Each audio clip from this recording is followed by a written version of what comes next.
there we go, we can hear you now. Yeah, brilliant. It's me 1 second. Okay guys, we have Director of Rugby Andy Friend and Captain Jack Carty. We're going to start with Irish media via Zoom, and then we'll open the floor after that. So Rob, if you want to get us underway, and we'll take it from there. Andy, commiserations. I know that's not the way you wanted it to end. The dream was to get to the final, but when you're going down in a game like that, it was a pretty frantic finish, pretty epic game to be involved in. Yeah, listen, it's not the way we wanted it to finish, Rob. At 77 minutes, we're 6 points behind, and I honestly felt we were going to sneak it. You could see both teams were nervous from the outset. Well, certainly the Stormers were nervous from the outset, and then they found their mojo. We got into a bit of a lull then, but it was a tit for tat sort of a game. I think in the end the best team won, mate. But what a brilliant occasion for our blokes. A lot of those fellas, it's their first time playing on a big stage like that, and I thought we ran the defending champions pretty close. I don't think the scoreline in the end was reflective. That last try probably hurt us, but or hurt that scoreline. But listen, at the end of the day, I think the best team won. There was key moments where little mistakes will rankle. How do you kind of assess that? Would you be saying to the players that we win together, we lose together, or would you understand that certain players are going to be like, God, I had a chance there and it was the wrong moment to make a mistake, etc.? Oh, mate, it's a big stage, and we do win together, lose together. It's a massive stage, and it's a massive experience for some fellas who've never played on that stage before. So we will be better, or Connacht will be better for that experience. And there's going to be frustration. We knew before the game, you've got 40,000+ people here. There is additional pressure, and I think there's players will reflect upon that and they'll learn from that experience. But at the same time, I can never doubt the effort that went in there, the desire to win that game. And I thought, as I said, with 3 minutes to go, we're within a score to steal what most would have said was going to be an amazing victory. Well, we didn't do it, but we certainly put ourselves in with a chance. Bottom line, you're going to get a lot of plaudits for having a great season, for turning something in January where Connacht were way outside to winning 7 of 8 to get to this point. You're going to get all the plaudits for that. Is that the way that your mind is going to go, or will you be just cursing the missed opportunity here? Yeah, it's cursing the missed opportunity. I think Connacht's. I've loved my time here, the 5 years, but we don't want to be the team that loses a game and everyone pats you on the back and says, geez, you're good little fighters, because we're actually more than that. I think we're more than that, and I think the way the club's going, it's a matter of time and it will start to win these games. So the plaudits will feel a bit hollow, to be honest with you. I can't control those. What I can control is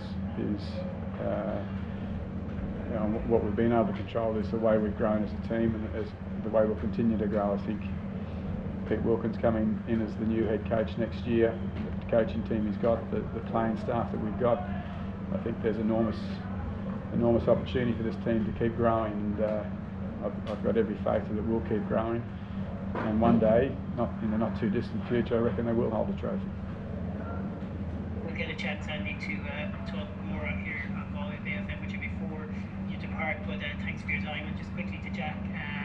Jack, I mean, listeners to Galway Bay, people who've watched on the screen, they've really been taken aback by what Connacht have achieved in the last few weeks, and obviously getting to this stage. But I'm sure first and foremost, it's really, really got a dressing room there that you're not going to be in the final. Yeah, you said it there. I think probably the manner in how we lost as well at crucial times. Individual errors, I suppose, from a place where we could put pressure on them and putting pressure on ourselves. So it's a very somber and quiet change room. But obviously we took a moment for the people who were finishing up. Friendly beside me, Marms, Mossy, Devault. So obviously we'll get our chance to say our goodbyes during the week. But it's a disappointed change room, as you said. How would you compare this season with all the other seasons, Jack? I mean, it's been an adventure, and it's been quite an unexpected journey that you've taken. But how would you kind of mark it now as you sit here? Yeah, a few of us were speaking about it the last couple of days. It's probably been the most enjoyable season of my career to date anyways, especially from Christmas onwards. I think we'd created something special with the group we had. Obviously there's a few moving on. We struck the balance between enjoyment but also doing our job, and I think that's what led us to where we were today. Fortunately we didn't have enough on the day, but that's what we'll try to replicate moving on. I'm just thinking the way you turned that around, the 24-8, the game was almost gone. You didn't think that. What was key to Connacht sitting in a game at 20, a 4-point margin by the 66-minute mark? I think it was just sticking to plan. But look, we know that the Stormers bring a massive amount of line speed, and it was about playing into that. I think in terms of our kicking game, at times it helped us put pressure on them. It was just about doing what we said from the offset, and I think that's what enabled us to start the game well and got us back into the game. But then there's key moments of where we switched off. That's what hurt us. And finally, I mean, there's a lot of young players in that dressing room. They must want, now that they got this close, they want to get back there again. What's key to that? Try and get Connacht back to this stage next year. Yeah, obviously we've had a taste for it now. It's about, as you said, them young players driving it forward, the older players that are there driving it forward, and I think the players even who aren't here, who are back home in the academy, and young people coming through and grassroots in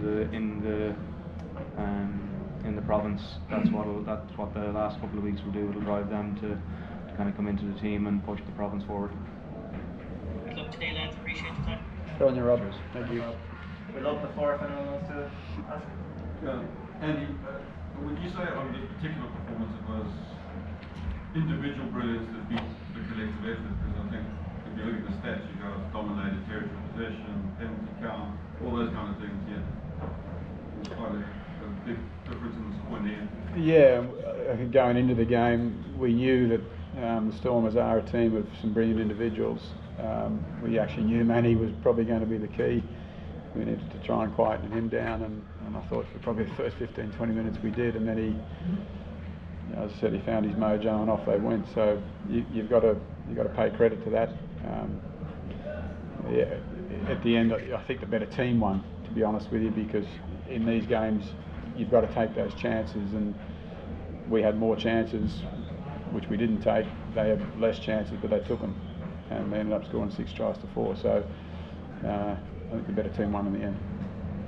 Just a little bit of conditions, and where you guys played, the very strong win out there, you probably used to this, but where you guys played conditions, how we feel? Yeah, we are used to wind, but not a swirling wind. That one was, depends on where you stood on the field as to what the wind was doing. Yeah, I thought our tactics were right. It was probably the execution of some of the tactics that hurt us there today. I don't think the wind was a factor, to be honest with you. I just think it was, again, the occasion, and we're dealing with humans, and sometimes humans make errors, and today we probably made too many errors on a stage where fewer errors would have been better.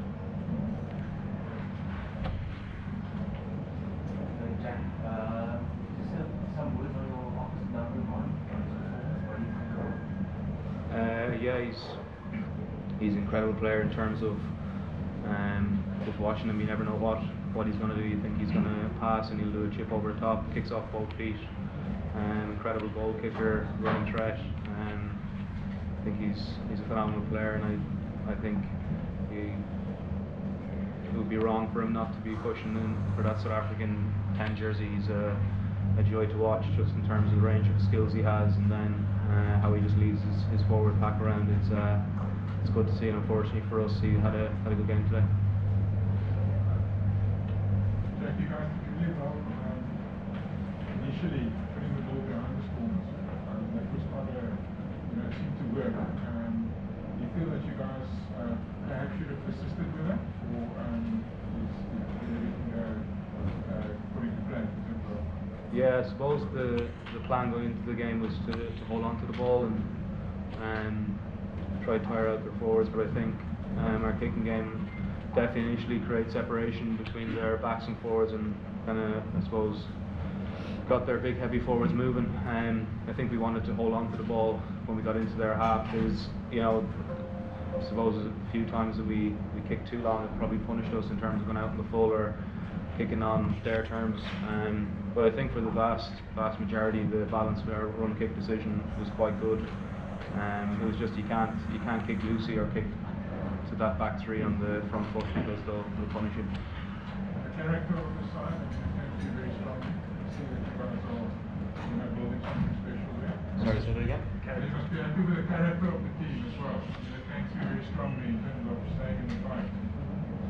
Yeah, look, that's the DNA of this team. It's about, we're always going to be in with a chance because we have that within us. I think it's the accuracy element then that let us down. Our fight and our want to play for each other and team spirit is never a question. You can see that last week, and you can see it for elements of today.